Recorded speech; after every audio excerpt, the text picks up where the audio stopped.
2025 సంవత్సరాన్ని ఎంతో బలంగా ఎదుర్కొని విజయవంతంగా పూర్తి చేసుకొని 2026 సంవత్సరానికి అడుగుపెట్టిన ప్రతి ఒక్కరికి ప్రభు పేరిట నూతన సంవత్సర శుభాకాంక్షలు.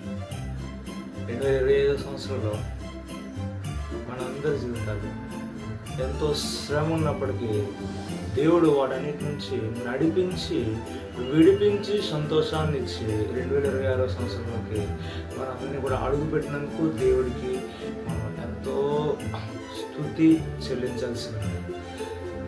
ఎంతోమంది 2025 సంవత్సరంలో ఆత్మహత్య చేసుకున్నారు. ఎంతోమంది 2025 సంవత్సరంలో ప్రాణాలు విడిచారు, మరణించారు.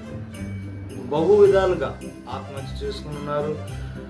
యాక్సిడెంట్ల రూపాన, హార్ట్ స్ట్రోక్స్ రూపాన, ఇంకా హెల్త్ ప్రాబ్లమ్స్ రూపాన డిఫరెంట్ ఆస్పెక్ట్స్ని బేస్ చేసుకుని అందరూ కూడా ప్రభువునందు నిద్రించారు. మహాకృపను బట్టి, దేవుని యొక్క మహా అపారమైన ప్రేమను బట్టి నువ్వు నేను ఈ దినాన దేవుని యొక్క సజీవన రెక్కల కింద ఎంతో బలంగా ఉన్నందుకు దేవుడికి స్తుతులు స్తోత్రములు. సో దాన్ని బట్టి ఈ నూతన సంవత్సరంలో మన నూతన క్రియలు మనందరి జీవితంలో జరిగేలాగా దేవుడిని ప్రార్థించుకున్నాం.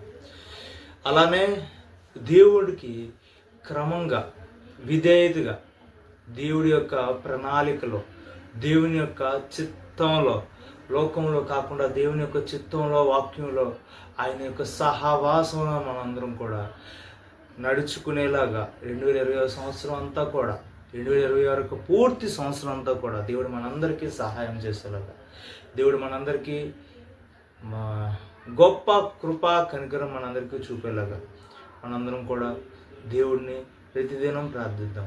అలానే ఈ దినం కూడా, ఈ క్షణం కూడా నూతన సంవత్సరంలో మొదటి దినం, నూతన సంవత్సరంలో మొదటి క్రియలు ఈ దినం నుంచే నూతన సంవత్సరంలో మన యొక్క రిజల్యూషన్స్, మన యొక్క ప్రణాళికలు, మన యొక్క మార్పులు, మనలో ఉన్న యొక్క దిద్దుబాట్లు అన్నీ కూడా ఈ దినం నుంచే మొదలు పెట్టుకొని రేపటి దినం కోసం సిద్ధపడే స్థితిని 2026 సంవత్సరం ఎండ్ అయ్యే టైంకి, అంటే 2026 సంవత్సరం December 31 వచ్చేటప్పటికి మనలో ఏ మార్పులు వచ్చాయని మనం బలంగా చెప్పేటువంటి రీతిలో మనందరం కూడా నడుచుకునేలాగా దేవుడు మనందరికీ సహాయం చేయునుగాక.